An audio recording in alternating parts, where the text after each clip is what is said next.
Assalamualaikum warahmatullahi wabarakatuh. Kenalkan, nama saya Roger Kalimansyah. Saya dari kelas 10E.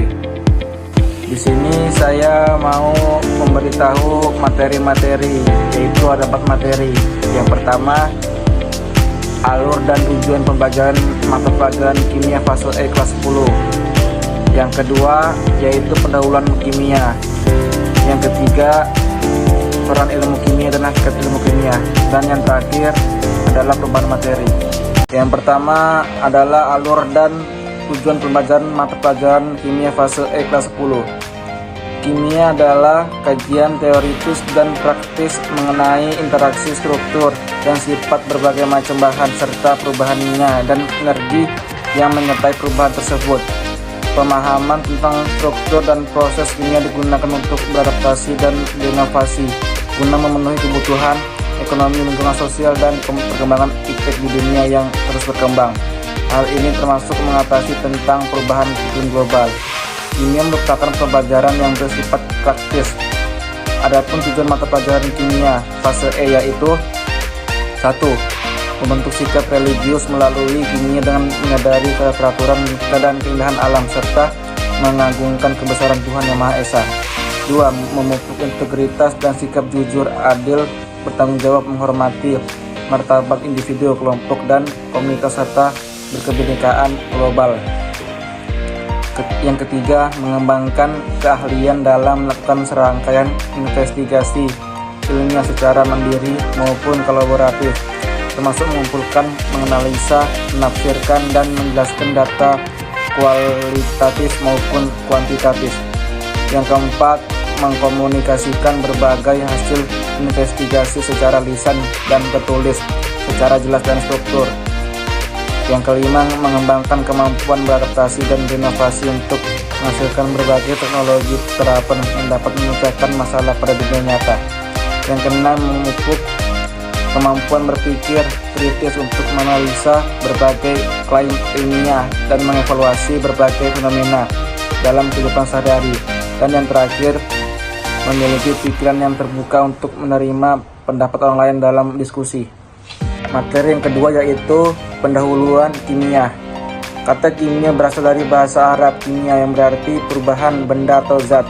Sekitar tahun 3500 sebelum Masehi di Mesir kuno sudah mempraktikkan reaksi kimia, misalnya cara membuat anggur dan pengawetan mayat.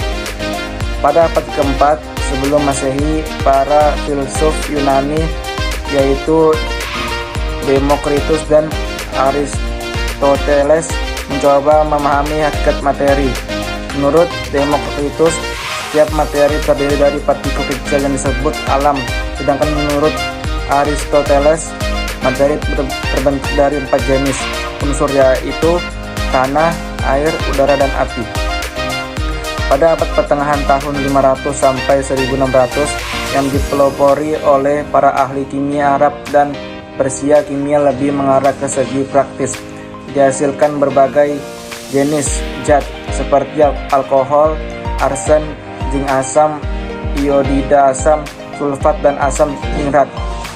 Nama ilmu kimia lahir dari kata dalam bahasa Arab alkimia yang berarti perubahan materi oleh ilmuwan Arab Jabir Ibnu Hayyan tahun 700 sampai 378. Abad ke-18 muncul istilah kimia modern dipelopori oleh ahli kimia Prancis Antoine Laurent Lavoisier tahun 1743 sampai tahun 1794 yang mengemukakan hukum kekekalan massa yang sebelumnya telah diteliti oleh kimiawan Islam tahun 1803.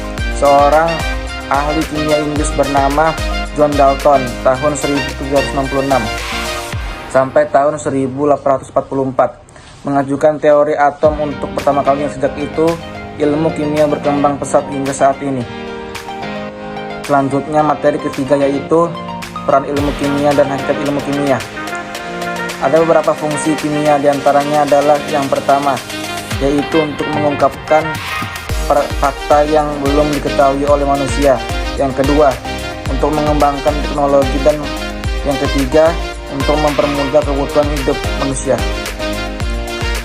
Tujuan mempelajari kimia yaitu membentuk sikap religius, memupuk integritas dan sikap jujur, adil, bertanggung jawab, saling menghormati, memiliki kemampuan investigasi ilmiah, kemampuan komunikasi lisan dan tertulis, berpikir terbuka maupun berpikir kritis dalam menganalisa fenomena dalam kehidupan sehari-hari, serta mampu beradaptasi dan berinovasi untuk menghasilkan teknologi terapan yang dapat memecahkan masalah.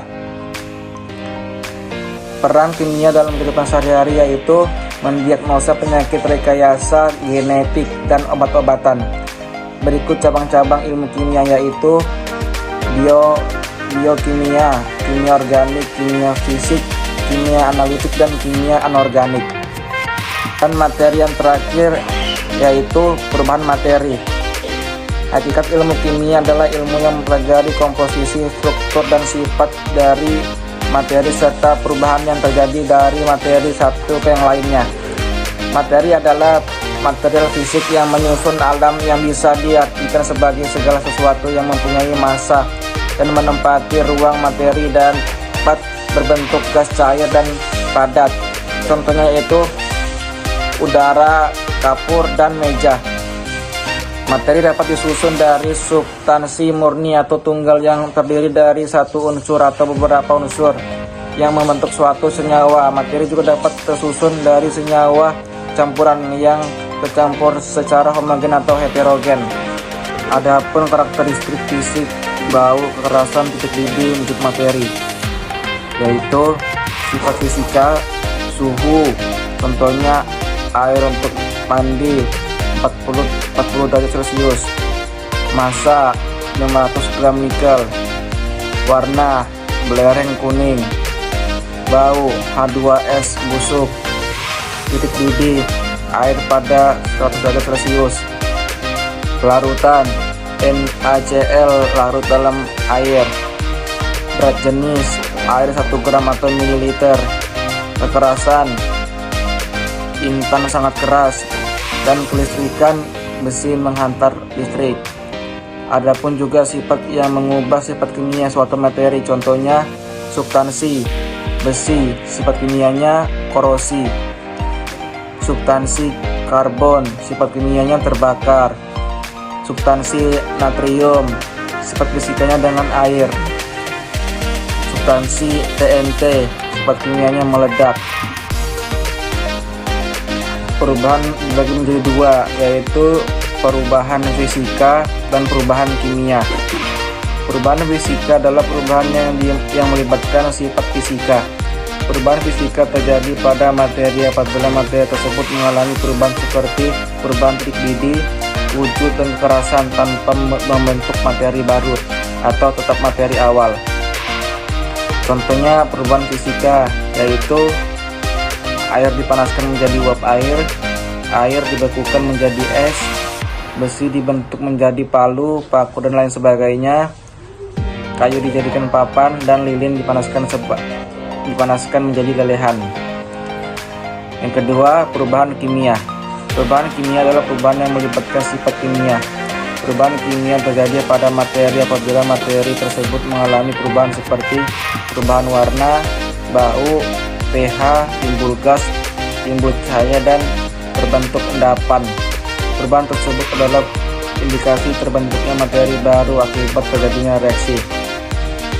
Berikut merupakan contoh perubahan kimia, yaitu 1. Pembusukan buah, 2. Pembakaran kayu menjadi arang atau karbon hitam, 3. Pembakaran bensin pada mesin menjadi tenaga gas dan karbon dioksida, 4. Perkeratan besi pagar akibat hujan, dan yang kelima atau yang terakhir, dekomposisi atau penguraian gula akibat pemanasan menjadi senyawa yang lebih sederhana.